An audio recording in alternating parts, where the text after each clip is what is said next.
ডাইসুগি কি? ডাইসুগি হচ্ছে 600 বছরেরও পুরনো একটি জাপানিজ পদ্ধতি, যেটার সাহায্যে বিভিন্ন ধরনের গাছ রোপণ করা যাচ্ছে। এবং এর বিশেষত্ব কি?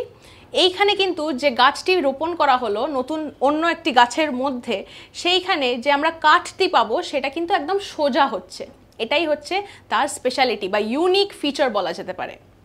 এইটা কিন্তু জাপানের কিয়োটোতে 14 শতকে এই আইডিয়াটি আসে, মানে এইরকমভাবেও যে গাছ রোপণ করা যায়।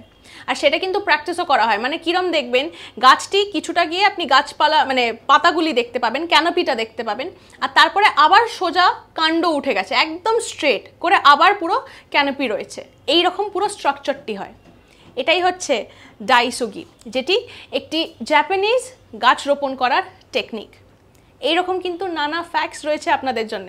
আপনারা যারা এই গাছ নিয়ে চর্চা করেন, আমাদের কিন্তু লিখে জানাবেন যে এইটা কেমন লাগলো, এই ইনফরমেশনটি আপনাদের কেমন লাগলো।